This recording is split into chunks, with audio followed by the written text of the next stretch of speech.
Hello guys! Magandang hapon sa inyong lahat. This is your True Regrets from Masagari Channel, a fatal also matter. So ngayong hapon na to, tignan natin ang sabihin sa inyo ng ating mga gabay. So this is Archangel Michael messages for the sign of Capricorn. So Capri, welcome sa my channel. Ano kayang messages, advices, and spirit guides ang ating masasaga for today's video? Kanina kayang energy or kaganapan sa buhay ng mga Capricorn ng ating mga hagilap. So guys, this reading is a general reading lamang nila at makaka-resonate. Kunin lamang po ang makaka-relate sa inyo. And comment down below kung kaninong energy ang ating nasagap. And guys, don't forget to like and subscribe my channel and hit notification bell for more videos update. Kasi maraming salamat po sa mga walang sawang pagsuporta sa aking channel. Lalo-lalo na ang dirige-skip ng ads away pagpalaing kayo ng Diyos at may kapaliksik-siklig na umapaw na biyayang manambalik sa inyo. So let's see guys, what is the messages sa ng ating spirit for the sign of Capricorn. So let's see and watch this. Angel Spirit Guide, please give me information paano kayong sabihin sa'yo ng ating mga baraha. For Archangel Michael messages for the sign of Capricorn, let's see So there's something you created this situation and you have the power to change it. No, ikaw yung naglagay sa sitwasyon mo, ikaw din yung makakagawa ng paraan para makalaya at makawala ka dyan. And there is a sense of humor. No, kaya kailangan always being positive, just being optimistic. No, maladiliin mo positibo. No, titignan mo lagi yung lighter side of situation. And there's a go forward fearlessly. Kailangan magpatuloy ka na walang kinakatakutan, diba? Walang pinangangambahan. And there's a right about your thought and feeling. No, ibig sabihin, susundin mo yung nararamdaman mo dito. No, susundin mo ang intuitions mo dito. And there's a make commitment, no? At mag-commit ka sa situation na to. Or sa eksena, sa relationship. Rather sa trabaho, negosyo, no? Kailangan magkukommit ka, no? So let's see what is additional messages with an angel spirit. Paano natin hihimay-himayin at paano natin to ipapaliwanag and elaborate sa inyo. So let's see. What is Archangel Michael messages for the sign of Capricorn? So let's see. So there's a Six of Pentacles, maging balanse ka, no? Kailangan na maging balanse ka lahat ng gagawin mo, lahat ng iisipin mo, kailangan balance. And there's something na magtutuloy-tuloy na raw about sa finances. Wow. And there's a Seven of Cups, no? There's a lot of opportunity coming in. Maraming oportunidad na papasok at maraming mga bagay na maaring maguluhan ka, no? Let's see, and this is something guys with a Ten of Wands, something burden. Na maraming tumatakbo sa isipan mo, sa iyong situations, no? And of course, there's something, the Five of Wands. So, may mga bagay na nagbibigay komplikasyon sa situation na to. No, may mga bagay na nagbibigay ng problema or eksena, nagbibigay pabigat.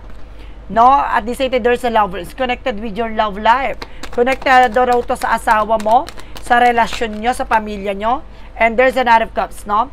Kumbaga, there's something, an offer coming in for you. And there's an apology coming in, no? May hihingi ng tawad, no? Mag-ingat ka dyan. What is the Six of Pentacles? Reference with the Eight of Wands, no? Magkakaroon ng communications, transactions, no? At magtutuloy-tuloy na raw ang pasok na maganda kapalaran pagdating sa pera, no? Pagdating sa kaperahan, this is something that Six of Wands where victory is yours. Talagang magtatagumpay ka, no? Talagang maraming opportunities na darating sa buhay mo, no? And of course, there's something that Ten of Swords, no? Meron talaga nagbabaksa at may sumasabotay sa'yo dito, no? There's a Ten of Wands yung nagbibigay pabigat sa situation mo. No, at the same time, there's something, the Knight of Swords, no? There's a speed up, bibilis na rin takbo ng situation. No, magsasaksid ka rito, kumalma ka. No, may mga competitors, competition, complications, but eventually, bibilis din to, matatapos din to. And this is something, the Five of Cups, no? May mga disappointment and regret dito, no? Pagdating sa usapin sa relasyon sa asawa. And there's a Death card na maaring tatapusin na. No, matatapos na yung lahat ng sigalot na problemang pinagdadaanan yung dalawa. No, what is the additional messages, no? And there's something that's Ten of Pentacles with a long-term success. No, magtatagumpay ka, bibilis din to takbo ng sitwasyon mo. No, magtiwala ka. And this is something that Two of Wands by choices. Piliin mo yung mga bagay na makakatulong lang sa'yo. Alisin mo yung mga bagay na makakasira ng iyong atensyon, no, ng iyong focus. And this is something the Knight of Wands, no, konting tiyaga lang. No, malapit mo ng malutas at malaman mo kung ano yung nagbibigay komplikasyon dito. And there's a Four of Cups. Mag-ingat ka sa pagtanggap ng mga pagkain, ha? Maaring gayumakin kayo dito na person mo, or either lagyan kayo ng lason yung pagkain nyo, maging aware. Mag-ingat po kayo. No, at the same time, there's a Queen of Cups, something emotional ka rin. No, magiging kalmado ng pakiramdam mo, parang mawawala na yung panghihinayang mo dito at pagsisisi. No, there's a Three of Swords, nagkaroon talaga ng betrayal, nagkaroon talaga ng third party. No, itong offer na to, maaaring isang hudyat, no, na makinig ka, tatapusin na ang sigalot at problema pinagdadaanan mo pagdating sa relasyon. No, some of you may hihingi pa ng tawad dito. What is the additional messages for the outcome? Representing with the Eight of Pentacles, mag-focus ka sa trabaho, negosyo, hanap buhay mo, sa ginagawa mo. At the same time, this is something the Page of Pentacles, invest wisely. No, kumaga, pag-isipan mabuti yung bawat action and decisions mo. Hindi pwedeng bira-birada, ura-urada. And this is something that chari ka with an action and movement na magkakaroon ng something changes and development. O, kailangan mo alisin yung takot at pangamba mo. No? And of course, there's something the Hermit card, spiritual enlightenment, spiritual awakening, na makinig ka sa gabay mo, hindi ka ililigaw nito, no? At binibigyan ka na dito na pagtuklas, no? Malalaman mo lahat ng revelasyon. No, there's an hirap ka something moving forward at makaka-move on ka na rin dito. Unti-unti ka rin makakawala at makakalaya na sa situation na to. No, there's an 888 represent the money, abundance, karma, no? Let's see one more card. There's a Four of Swords, something an intuition. Makinig ka sa gut feeling mo, makinig ka sa nararamdaman mo. No, lahat ng bagay nito, bibigyan ka ng mga pangitain, paalala, no, maaring ipapakita at babahagi sa panaginip mo. Makinig ka kasi itong bagay nito ay maaring matapos na yung mga paghihirap mo, no? So, let's see what is additional messages about naman tayo sa finances and career, love life, at kalusugan. Alamin na natin yan, guys, so let's watch this. Okay, let's see pagdating sa finances and career. So, there's a Page of Wands by good news. May magandang balita na paparating. May magandang informasyon na ihahatid. No, and there's an Ace of Wands na magkakaroon ka ng bagong plano, proyekto, informasyon na magdadala sa'yo ng growth and expansion. And there's an Empress card for rebirth. A new beginning is coming in for you. Magkakaroon ka din ng bagong simula. And there's a lot of celebration coming in, no? Makakawala at makakalaya ka na dyan, no? Sa sitwasyon na kinasadlakan mo. And there's a Magician with a manifestation. No, lahat ng mga bagay hinahangad mo, makakamtan mo to. At magdadala sa'yo ng kaligayahan na nag-uumapaw, na saya, no? Ultimate happiness. Pagdating sa love life, no, there's a Six of Swords with the transition. Unti-unti ka rin dyan makakalis sa situation. Kailangan mo na raw dyan umalis dyan sa lugar, sa relasyon. No, there's a Knight of Swords. Nagkakaroon ng anxiety, sleepless nights. No? And there's something the Three of Swords. May third party talaga dito. Some of you ba rin ginagayo mo yung person mo? Or either you. No, and there's a the Sun card. Maliliwanagan ka dito. Liliwanag sa utak mo to lahat. And there's a Star card, healing and recovery. No, may pag-asa pa makabangon ka dyan. No, unti-unting hihilumi na yan ng ating mga gabay, ng ating Panginoon. There's a Need of Sword. Kailangan mo lang makawala sa toxic environment, toxic family, and toxic people. No, toxic friend. What is additional messages pagdating sa kalusugan? So, reference with the Justice card. Huwag kang mag-alala. Ano man yung mga bagay na ginawa sa inyo pagdating sa kalusugan sa pamilya nyo, babalik sa kanila yan. No, mararamdaman nila yan. Lakasan mo lang ang loob mo. Maging matapang ka. Hanapan mo ng solusyon. No, mag-commit ka dito. Ibig sabihin, kapag naramdaman mo nakakaiba, no, katulad ng intuition sa sinasabi dito, sundin mo na yon, gawin mo na. No, puntuhin mo na, natapusin na. And then something, the Moon card with the truth reveal. No, ilalantad talaga lahat ng katotohanan dito. Ibabahagi sa iyo yung dapat mong malaman. There's a Queen of Wands by confident. So, kailangan lakasan mo ang loob mo, maging matapang ka. No, there's a Queen of Swords with a clear the boundaries. No, alisin mo yung mga bagay na magsisilbing balakid sa sitwasyon mo, sa kalusugan mo, kalagayan mo. No, at the same time, there's something Ace of Cups. No, ibig sabihin kaya ito ginagawa. No, dahil maaaring, kumaga may third party talaga with something, third wheel. No, maaaring kabit, no?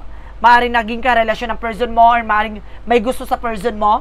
No, kailangan mong puksain to matapos to. Dahil ito yung mga bagay na maaaring magdulot ng pagkasira ng tuloy-tuloy sa'yo. Kaya kailangan ngayon pa lang puksain, alisin mo na kagad, no? Tanggalin mo na kagad sa eksena na to. So, let's see what is additional messages with an angel spirit pagdating sa magical fire messages and advices. So, let's see and watch this. Okay, let's see what is additional messages with the magical fire messages.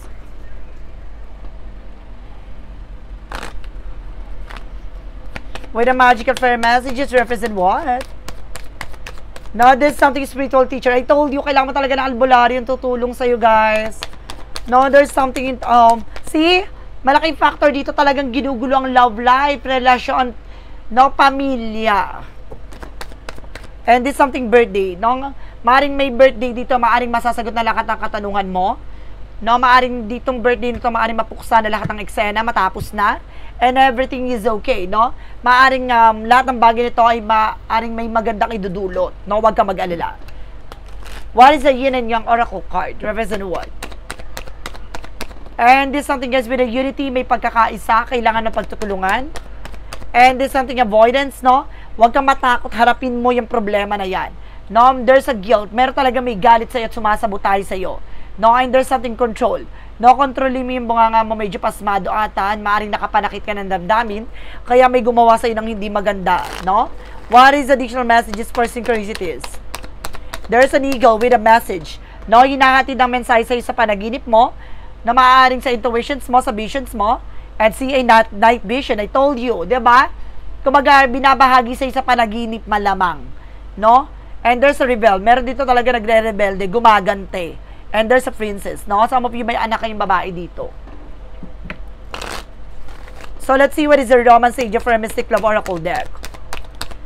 Now, there's a safety comfort, no? Kumbaga, you are also protected naman.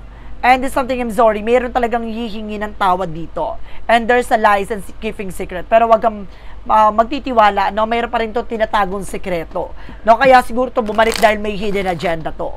Maging aware. What is an angel's number? Represent what? 1122 with a great ship, no? First, focus on your positive changes occurring due to your efforts, then expand your horizon and permit yourself to try something new. So many positive shifts are in store for you. The world around you is changing in your favor of your intention. Now, the more na maganda ang intention mo, maganda yung pakay mo, maganda yung eksena mo na gustong gawin, mangyayari to. No? What is the money mo oracle deck? No, represent guys with a public face. No, yung kumbaga maraming nakatingin sa'yo, maraming nakasubaybay sa'yo. No, pwede ka, sinasabi, it's okay to be yourself. No, hindi mo kailangan magpanggap. And what is the part of the life? What is the part of the light represent what? Represent with the joy and the happiness. No, kumbaga magkakaroon ka dito ng kaligayahan na nag-uumapaw talaga. No, joy na, happiness pa, di mo kinaya. I am like a child finding joy in the simple moment of life. True happiness comes from the spirit, not material possessions. Even the smallest joy hold great light, reminding me that contentment and peace resides within me, illuminating every step I take, no? Kumbaga sa bawat eksena nagiging masaya ka, no? Malit na bagay man to, talaga nag-uumapaw ang kaligayahan mo. What lies beneath with the future? Ano yung mga bagay na nakatago sa hinaharap mo? And there's an inner feels, no? Sa nararamdaman mo, no? Talagang maaring, kumbaga dito susubukin ng pakiramdam at maaring ang iyong pakiramdam at ang iyong emosyon. And shadow work represent what?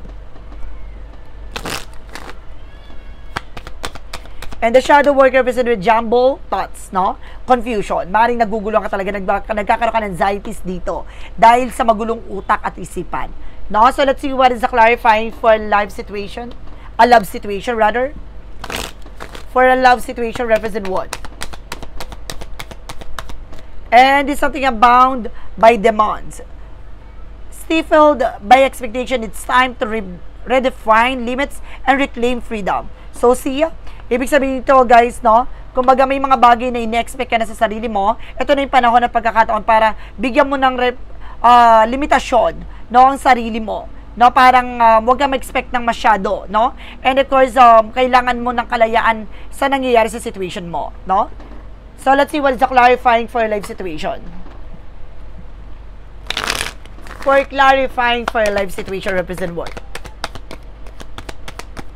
Represent guys with almost there. Persist with faith for you. You are on the brink of breakthrough. Your efforts are about to bear fruit. O see, magbubunga na. Ano man yung mga bagay pinaghirapan mo at yung mga pinagdaanan mo ay paraan lang yan para malaman mo yung tamang daan para sa ikabubuti at ikaayos ng iyong kalagayan at sitwasyon, no? Huwag kang mag-alala, sinasabi dito magtiwala ka, parang dito ay susubukin, no, ang iyong pananampalataya at tiwala kung hanggang sa katatatag. Let's see what is the yes or no Pika card. Let's see and watch this. Okay, with the yes or no Pika card, ito na yon guys. Let's proceed tayo with the number 1. No, malamang nakapag-isip ka na ng tanong, no? At then, of course, pipili ka na ng sagot dito with a 1, 2, or 3. So, sino yung nakapili na number 1? Ito na yon. And there's something guys with a yes. Neatly tied up, secure, trustworthy connection. So, ibig sabihin dito, maayos sa pagkakabigti sa tali nito. Maaring, kumbaga, magiging maganda na sitwasyon at magiging maganda na kalagayan mo. At maaring maayos na. No? At hindi na kahit sino man ang makakapagpakawala nito. O maaring makapagtanggal nito. No? Let's see what is the number 2. Tama yung decision mo, ha? And there's a no. Number 2, your deals are rejected, not satisfied with the result. Ibig sabihin yung iniisip mo ay hindi akma sa gusto mong mangyari. No? Umiwas ka, tigilan mo. Number 3, there's a no again, barrier too strong, access denied. Ibig sabihin dito, napakatibay nitong eksena na to. No? Hindi sapat ang ginagawa mo para mabuksan mo itong eksena na to. No? Ibig sabihin, hindi pa panahon at hindi pa, wala pa sa tamang pagkakataon. No? Hindi mo matanggap pero ganun talaga. No, kailangan mong tanggapin yung katotohanan na hanggang doon na lang. No, so guys, this is Archangel Michael messages for the sign of Capricorn. So Capri, maraming salamat for this wonderful reading. So once again, this reading is a general reading namang dilat makaka-resonate. Kunin lamang po makaka-relate sa inyan, comment down below kung kaninong energy ang ating nasagap. And of course, don't forget to like and subscribe my channel. And hit notification bell for more videos update kasi maraming salamat po. Sa mga walang sawang pagsuporta sa aking channel, lalo na ang hindi skip ng adzaway pagpalaing kayo. Ng Diyos at may kapalit siksik-liglig na gumapaw na biyayang manang balik sa inyo. At maraming salamat po and see you in the next video. Bye-bye and babush!